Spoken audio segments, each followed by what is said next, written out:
Isinumpa ang bidang lalaki na maging baog. Upang magkaanak, hinanap niya ang pinakamakapangyarihang mangkukulam. Ngunit sinabihan siyang hindi maaaring maalis ang sumpa. Hindi kayang tanggapin ng mga ordinaryong babae ang kanyang binhi. Sino mang mabuntis sa anak ng bidang lalaki ay mamamatay. Ang tanging solusyon ay maghanap ng isang malakas sa babae na may kakayahang magkaanak, at ang makapalang mukhang bidang lalaki ay agad na nagpropose sa mangkukulam na daan-daang taon nang nabubuhay. Dito nagsisimula ang kwento ng pag-uwi at pagpapakasal sa mangkukulam at pagkakaroon ng anak. Sa mundong ito, mayroong kabuuan 5 mangkukulam na may napakalakas na kapangyarihan. Daan-daang taon na silang nabubuhay sa mundo. Sa agos ng kasaysayan, nag-iwan sila ng nakakatakot na marka sa sangkatauhan. Isa sa 5 mangkukulam, ang tahimik na mangkukulam. 15 taon na ang nakalilipas nung bata pa ang prinsipe ay natagpuan siya. At isinumpa ang bidang lalaki. Nawala ng kakayahang magkaanak ang hari at ang prinsipe. Walang babaeng magmamana ng kanilang dugo. Tuluyang babagsak ang kaharian sa henerasyon ng bidang lalaki. Upang maalis ang sumpa, tinipon ng kaharian ng mga salamangkero mula sa buong mundo upang magsaliksik. Gayunpaman, walang sino man ang makapag-alis ng kapangyarihan ng sumpa na ibinigay ng isa sa 5 pinakamakapangyarihang mangkukulam. Nang lumaki ang bidang lalaki, hindi sinasadyang narinig niya ang balita tungkol sa isa pang mangkukulam. Ito ang mangkukulam ng asul na buwan, ang pinakamalakas sa 5 mangkukulam. Nagtayo siya ng isang tore na daan-daang metro ang taas sa gitna ng disyerto ng Sahara. Ayon sa alamat, kailangan lamang umakyat mula sa paanan ng tore hanggang sa tuktok at malampasan ang mga pagsubok sa loob. Tutuperin ang mangkukulam ng asul na buwan ng isang kahilingan ng taong yon. Maraming mga naghamon ng sumubok, ngunit wala pang nabalitaang nakakyat sa tuktok. Bukod dito, ang mga naghamon ay misteryosong nawawala. Kalaunan, ang tore ng mangkukulam ay naging simbolo ng kapahamakan. Wala nang nangaas sa sumubok. Upang malis ang sumpa sa kanya, agad na nagpa siya ang bidang lalaki na pumunta sa tore ng mangkukulam. Ang nagtali ng kampana ang dapat magkalag nito. Naniniwala siyang ang mangkukulam lamang ang may paraan para maalis ang sumpa ng mangkukulam. Isang alipin lamang ang isinama ng bidang lalaki bilang kasama, at mabilis na nakarating sa paanan ng tore. Kahit hindi siya magkaanak dahil sa sumpa. Sa ibang aspeto, isa siyang ganap na mandirigma. Bilang isang prinsipe, hindi niya kailanman pinabayaan ang pagsasanay. Sa mga tao, kakaunti lamang ang makakalaban niya. Ang mga nakakatakot na pagsubok para sa mga ordinaryong tao ay hindi problema para sa kanya. Mabilis din nalampasan ang bawat pagsubok. Alam ng mangkukulam ng asul na buwan na may pumapasok sa kanyang tore. Ngunit wala kang interes na manood. Dahil walang eksepsyon. Sa huli, lahat ng mga naghamon ay nabigo sa isang pagsubok. Lalo na ang mga taong nag-iisa tulad ng bidang lalaki. At mabilis ding naaksidente ang bidang lalaki. Pagkatapos malutas ang pagsubok ng estatwa ng bato, biglang lumitaw ang isang nakatagong bitag ng mahika. Nagsimulang gumuho ang lupa. Nahiwalay ang bidang lalaki at ang kanyang alipin ng isang malaking bitak. Ayaw ng tapat na alipin na mapahamak ang kanyang Panginoon dahil sa pagliligtas sa kanya. Kaya't sa huli ay nahulog siya sa malalim na bangin. Matapos mawala ang kanyang pinakamatapat na alipin, naging walang kabuluhan ng mga sumunod na pagsubok para sa bidang lalaki. Matapos malampasan ng lahat, sa wakas ay nakarating siya sa tuktok ng tore. Siya rin ang unang nakakyat sa tuktok ng tore sa halos 100 taon. Ngunit ang mangkukulam ng asul na buwan na lumitaw sa kanyang harapan ay nasa anyo ng isang magandang dalaga. Naisip ng bidang lalaki na ang isang halimaw na daan-daang taon nang nabubuhay ay dapat kahit papano ay may puting buhok. Tiyak na gumamit ang mangkukulam ng isang uri ng mahika upang baguhin ang kanyang anyo. Ngunit sinabi ng mangkukulam sa bidang lalaki na ito ang kanyang natural na anyo. Tumigil ang paglaki ng kanilang katawan sa isang punto. At halos walang hanggan ng kanilang buhay. Hindi sila tumatanda tulad ng mga tao. Habang nagpapakilala sa isa't isa, nalaman ni Tina na mangkukulam na ang bidang lalaki ay maharlika ng male. Kaya pala kamukha ng bidang lalaki ang taong nakilala niya noon. Lumalabas sa matagumpay na nakahamon at nakarating sa tuktok ng tore ang kanyang lolo. Si Tina at isang alipin ay nakatira sa tore. At maraming taon nang walang nakakarating doon. Hindi namatay ang alipin ng bidang lalaki. Lumalabas na sa pagsubok na itinakda ng mangkukulam. Kung ang naghamon ay hinuhulaan ng malubhang masasaktan, pipiliting itigil ang pagsubok. Ang alaala ng hamon ay babaguhin ng mangkukulam. At pagkatapos ay ililipat sa isang lugar sa mundo. Nagtaka ang bidang lalaki nang marinig niya ito. Ito ay ibang-iba sa impresyon ng isang malamig na mangkukulam. Walang awak at walang pakundangang pumapatay ng mga tao sa alamat. Ang Blue Moon Witch sa harap niya ay may mabait na mukha. Pagkatapos, tinanong niya ang hiling na nais matupad ng bidang lalaki pagkatapos ng malagpasan ng pagsubok. Sinabi ng bidang lalaki ang kanyang layunin. At ikinwento ang tungkol sa pagsumpa sa kanya ng Silent Witch. Ikinwento niya ang lahat kay Tina. Umaasa na maaari niyang alisin ang sumpa para sa kanya. Ngunit pagkatapos suriin, natuklasan ni Tina. Ang tinatawag na sumpa ay talagang isang uri ng pagpapala. Pinagbuti nito ang kalagayan ng bidang lalaki ng maraming beses. Sa madaling salita, ang kakanyahan ng buhay ng bidang lalaki ay higit na nakahihigit sa ordinaryong tao. Walang ordinaryong babae ang makakatanggap ng ganoong dugong bughaw. Kaya naman humantong ito sa kawalan ng kakayahang magbuntis. Ito ay isang malakas sa pagpapala at hindi isang sumpa. Nangangahulugan ito ng isang mas mahirap na alisin na pagkakaisa. Hindi rin kayang lutusin ni Tina sa ang problemang ito. Kung ang anak ng bidang lalaki ay dapat ipanganak, dapat siyang maghanap ng isang babaeng sapat na malakas, na kayang tanggapin ang dugong bugaw ng bidang lalaki upang magkaroon ng anak. Kaya, kinuha ni Tina sa ang kanyang mahiwagang instrumento para maghanap ng tao. Upang maghanap ng isang babaeng maaaring maging asawa ng bidang lalaki. Ngunit kahit naghanap siya sa buong mundo, wala siyang nakitang angkop na tao. Tiningnan ng bidang lalaki ang babaeng mangkukulam sa harap niya na may magandang katawan at magandang mukha. At tinanong kung ang isang mangkukulam ay makakayanan ng kanyang pinahusay na dugong bugaw na isinumpa. Biglang napagtanto ni Tina na gusto siyang maging asawa ng bidang lalaki at manganak ng mga anak para sa kanya. Paano matatanggap ni Tina ang kahilingan ito? Dalaga siya sa loob ng daan-daang taon. Hindi pa nagkaroon ng kasintahan. At ngayon gusto nilang mag-asawa siya. Nakakahiya lang isipin. Pagkatapos ng lahat, siya ang kumakatawan sa nakakatakot na awtoridad sa buong mundo. Bukod dito, ang bidang lalaki ay katulad ng kanyang lolo. Nang malagpasan niya ang pagsubok at makarating sa tuktok ng tore, naging sikim din siya kay Tina. Umaasang maging asawa niya ito. Sa huli, tinanggihan siya ni Tina. Iniisip ni Tina na sinasamantala siya ng bidang lalaki.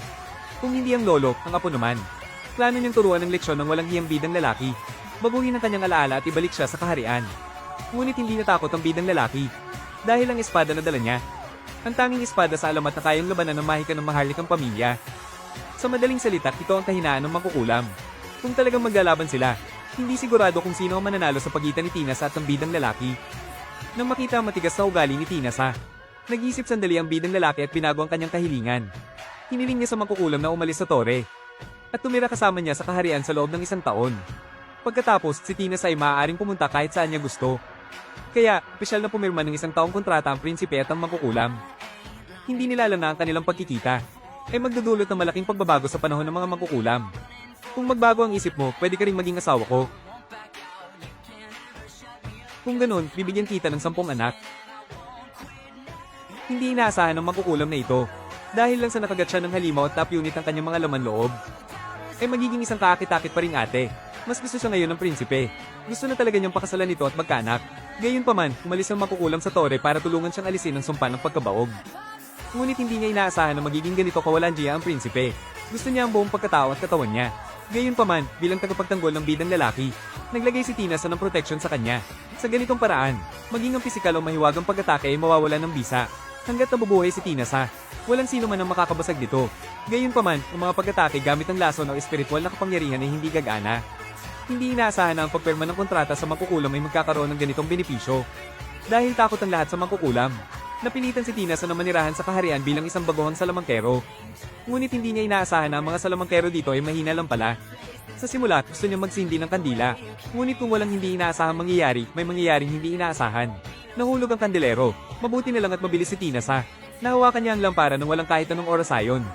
Kaya naman, nagkaroon siya ng isa pang maliit na tagahanga. Nakakita ng naglalaban. Ginanahan si Tina na magsanay ng eskrima. Kahit papaano, ang isang salamangkero na hindi marunong lumaban ng malapitan ay hindi isang magaling na salamangkero. Pero pag-akyat niya ay kinalaban niya agad ang pinakamalakas na general. At tanaig pa, may ibubuga ang baguhang salamangkerong ito. Lahat ng naroon ay tumingin sa kanya ng may ibang pananaw. Kanina akala ko'y nag-uwi lang ang mahal na prinsipe ng isang palamuti. Mukhang hindi pwede kay Tina na mamuhay ng normal kasama ang lahat. At sa mga sumunod na pangyayari, nagbago na rin ang pananaw ng lahat sa mga Melaino. Pagbalik mula sa Litola, nalaman ni Tina na may gustong magtanggal ng selyo ng halimaw. Kaya naman, naghanda si Tina na siya mismo ang haharap dito.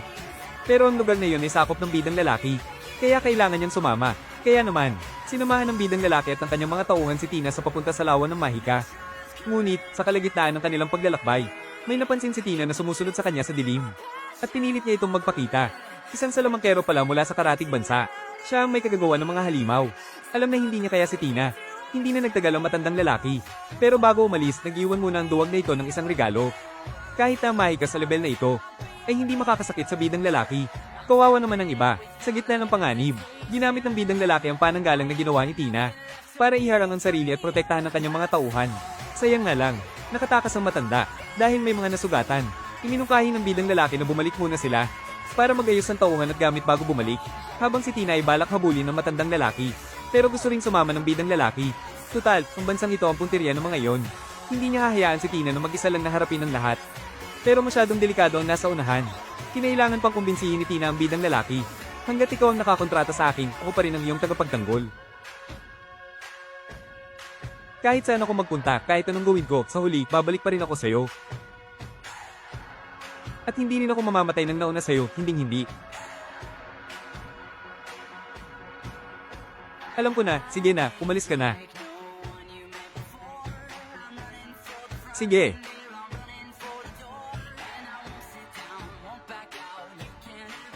Tina, pagbalik mo. Pagbalik. O pakasalan mo na ako. Hindi ako magsasabi ng mga salitang parang mamamatay na ako. Samantala, sa ibang lugar, nang malaman na natuklasan na ni Tina ang tungkol sa halimaw, inutusan ng matanda ang kanyang mga tauhan na bilasan ng pagtanggal sa huling selyo. Ngunit, sa kalagitnaan ng ritual, palihim na nakapasok si Tina. Bago pa man makapag-react ang matanda, pinugutan na siya ng ulo. Wala pang 2.5 segundo. Natalo na sila ni Tina. Dahil gustong-gusto niyang tanggalin ang selyo. Ako na ang magtatanggal para sa inyo. Tutal, sa ganitong estado, kahit ako ay hindi ko ito mahawakan. Gusto palang patayin ni Tina ang halimaw dito mismo, para hindi na ito makabalik pa. Pero masasabing napakalakas ng halimaw na ito. Walang epekto ang mga atake ni Tina. Gayunpaman, hindi lang basta-basta nakuha ang titulong pinakamalakas na mangkukulam. Umapaw ka, aking kahulugan.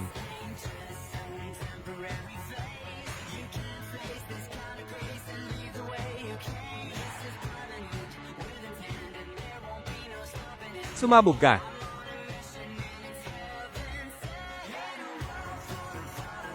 Nang mawala ang usok, ang halimaw sa harapan ay sugatan na. Pero nakakagulat ang bilis ng paggaling nito. Gayunpaman, minarkahan na ito ni Tina. Nang tatak ng 7 pagkagapos. Pagkabigkas ng oras ayon, ang halimaw ay ginapos ng mga kadena. Hindi makagalaw. Ngunit, nang akmang papatayin na ito ni Tina, may hindi inaasahang nangyari. Gamit ang napakalakas na puwersa, nakawala ang halimaw sa mga kadena. At sinugod si Tina. Kinagat ito ang tiyan niya. Sa gitna ng panganib, nagngit-ngit ang mga ngipin ni Tina. Tinipon ng lakas at pinakawalan ng nakamamatay na atake sa halimaw. Tapos na ang kwento. Hinihintay ng bidang lalaki si Tina sa kuta. Pero hindi niya inaasahan. Nang manuba ang sugat ni Tina, agad siyang tumawag ng manggagamot.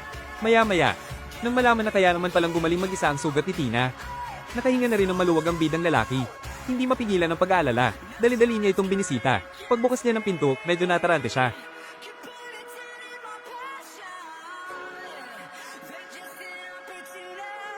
Tina.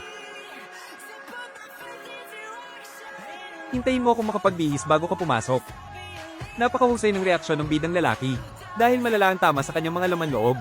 Kaya binilisan ni Tina ang paglaki ng katawan niya para gumaling. Okay na ako ngayon. Medyo anemic lang dahil sa sobrang pagdurugo. Nagtataka ang bida kung babalik pa ba sa dati ang itsura niya. Sayang, hindi na pwede. Tutal, hindi naman nagbago ang itsura niya. Tumigil lang ang paglaki niya. Nalaman na napatay ni Tina ang halimaw. Laking pasasalamat ng bida sa kanya. Dahil sa kanya, walang nasaktan. Salamat. Walang anuman. Maliit na bagay lang to.